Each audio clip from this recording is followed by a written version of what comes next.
दवा दवा का रख।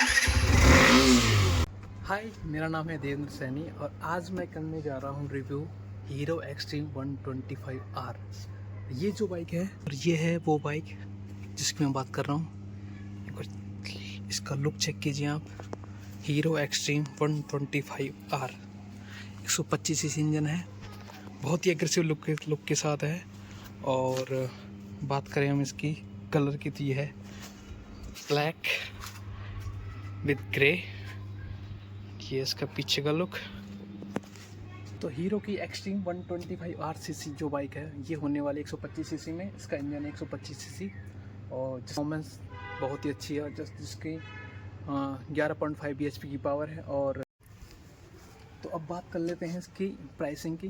तो ये जब मैंने ख़रीदी थी तो 1,13,000 के आसपास इसकी प्राइस थी। तो दिवाली के आसपास की बात है। तो उस टाइम क्या फ्लिपकार्ट ऑफर चल रहा था, तो ये मैंने ऑनलाइन ऑर्डर करी थी उसी डीलर से। तो मुझे ये 12-13,000 ऑफ हो गई थी क्रेडिट कार्ड की वजह से। उसका मैं आपको इसकी शॉट भी लगा दूंगा। तो प्राइसिंग इसकी 1,13,000 के आसपास है। एयर कूल्ड इंजन है। आगे है इसमें ABS जो बहुत ही ज़रूरी है आजकल की बाइकों में। और ये है इसकी आगे का LED हेडलाइट सेटअप। ये इसकी हाई बीम और लो बीम। फिर आते हैं इसके टैंक पर, जो 10 लीटर के आसपास का जो टैंक है वो है।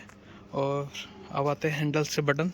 ये हाई बीम लो बीम का, ये इंडिकेटर लेफ्ट राइट का, ये हॉर्न है, ये इसका हैजार्ड इंडिकेटर है जो बहुत कम बाइकों में आ रहा है।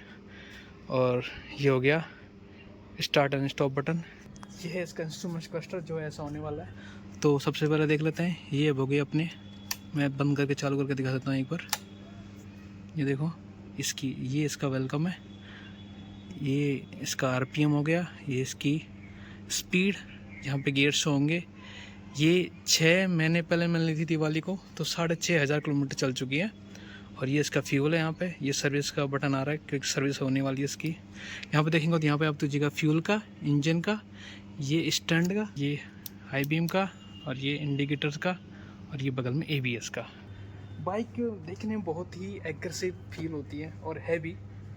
इसका जो पिकअप है वो काफ़ी अच्छा लगा मुझे। 6 महीने मैंने खुद ने चलाया इसे। और बात करूँगा मैं इसकी ब्रेकिंग की, तो वो तो शानदार है ही, इसकी ब्रेकिंग काफ़ी शानदार है। और लुक्स बहुत ही ज़्यादा इसकी किलर लुक्स हैं बिल्कुल।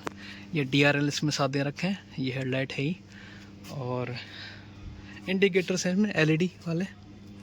पाते हैं गाड़ी के पीछे से बैक साइड में, तो ये है इसकी टेल लाइट, और ये इसकी सिंगल सीट, और ये इसके पीछे के हॉर्न से बड़े मस्त लगते हैं देखने में।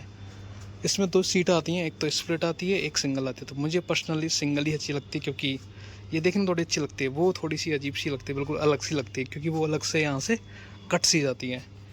और ये है इसका साइलेंसर, और ये इसके पीछे का मडगार्ड, ये नंबर प्लेट, और इसमें यहाँ पे भी लाइट दी गई है जो बहुत ही कम गाड़ियों में देखने को मिलती है। बात करते हैं इसके, अब बात कर लेते हैं इसकी सस्पेंशन की। तो जिसका जो आगे का सस्पेंशन है वो बहुत ही स्मूथ है, और जो पीछे का सस्पेंशन है वो सिंगल है, सिर्फ सिंगल स्प्रिंग वाला है। तो ये भी काफ़ी स्मूथ फील होता है, और लिटरली मतलब बहुत ही स्मूथ फील होती है बाइक। तो चलने में बहुत ही स्मूथ फील होती है। और हाईएस्ट स्पीड इसमें मैंने अचीव कर रखी है 117-116 के आसपास, जो अपने आप में बहुत काफ़ी है। मतलब 125 सीसी इंजन के हिसाब से वो बहुत है। ये इसके मिरर्स मिलेंगे आपको। मैं इसको आपको LED के थ्रू दिखा देता हूँ। ये देखना सामने दीवार पर ऐसा कुछ होता है। ये पास का बटन है इसमें, जो बहुत ज़रूरी तो होता ही है आजकल बाइकों में। फिर आ जाते हैं ये LED हेडलाइट्स पे। तो ये मैंने अलग से लगवाई है क्योंकि मुझे थोड़ा सा कम फील हुई इसकी लाइट हल्की सी, तो मैंने एडिशनल लगवा ली है। बाकी सबको कम लगे ज़्यादा लगे वो सबका अलग अलग हो सकता है, मुझे थोड़ी सी कम लगी इसलिए मैंने लगवा ली है। और ये इंजन गार्ड है, ये भी कंपनी ऐसे उस प्राइस में नहीं देती, ये आपको अलग से पे करके लगवाना पड़ता है कंपनी में।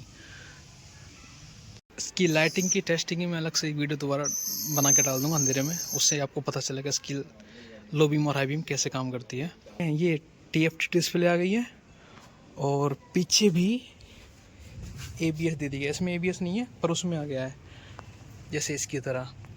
और साथ में क्रूज़ कंट्रोल भी आ गया उसमें, तो वो कोस्ट बदल गई है 125 सीसी में। अब सुन लेते हैं इसकी एक साउंड, तो करते हैं इसको स्टार्ट।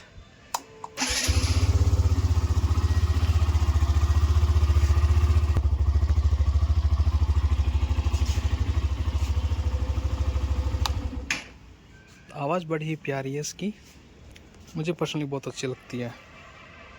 और इसमें किक देखने को मिलती है, यदि बैटरी वजह से कभी ये चालू नहीं हो तो इस किक से भी स्टार्ट कर सकते हैं। आजकल ये बाइकों में आना बंद हो गया है, लेकिन हाँ इसमें अभी दे रहे हैं तो थोड़ी ठीक ही बात है कि कभी कहीं फंस जाएँ तो ये काम तो आ सकती है कम से कम। आगे का टायर इसका ऐसा होने वाला है, जो नॉर्मल जो जिस एन में आता है, और जो रियर टायर है वो थोड़ा सा इससे बड़ा रहेगा। ये देखो, तो देखने में थोड़ा बल्कि सी तो लगती है। इस बाइक के लुक कहीं ना कहीं कावासाकी की बाइक के साथ ज़रूर थोड़ी बहुत मिलती है, वो भी काफ़ी एग्रेसिव लगती है। और जो नई बाइक आ रही है उसकी और भी ज़्यादा है, ये इससे पुराना वर्जन है, और जो आ रही है उसमें नया। और कई लोग इस सवाल को बहुत पूछते हैं कि ये किस काम का आता है, तो ये काम कुछ नहीं है। इसका जो एयर फिल्टर का जो बॉक्स है उसमें यदि कोई वाटर, यदि अलग से कुछ मॉइस्चर जो हो जाता है तो वो इसमें इकट्ठा हो जाता है, और इसको ऐसे हटा के इसको बाहर निकाल सकते हैं। बात करते हैं इसके गियर की, तो गियर वही पैटर्न, एक नीचे बाकी सारे चार ऊपर, 5 गियर के साथ आती है। एक एलईडी चार्जर, देखो, जिसमें अपना फ़ोन भी चार्ज कर सकते हैं। बाइक थोड़ी बहुत गंदी तो हो रखी है मुझे इसे धोना था, बट मैं थोड़ा टाइम मुझे मिल नहीं पा रहा। बाकी आप चेक कीजिए। और अब बात करते हैं इसकी माइलेज की और परफॉर्मेंस की। तो परफॉर्मेंस बहुत ही बढ़िया है 125 सीसी इंजन के हिसाब से।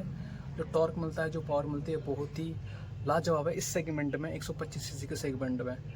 और इसमें यह भी है कि यदि आप 5वें गियर में बिंगर रेस दिए इसको क्लिच छोड़ के चला रहे हो, तो ये 25 के आसपास, 20 के 25 के बीच में क्रूज करती रहती है, तो उसका बड़ा फ़ायदा मिलता है। और परफॉर्मेंस बहुत ही अच्छी लगी मुझे इस बाइक की 125 सीसी के हिसाब से। दूसरा इसका माइलेज से डिफ़र करती है सिटी राइड्स में और हाईवे में। तो हाईवे पे ये 55 का दे देती है, और सिटी में ये 50 से ऊपर निकाल ही देती है।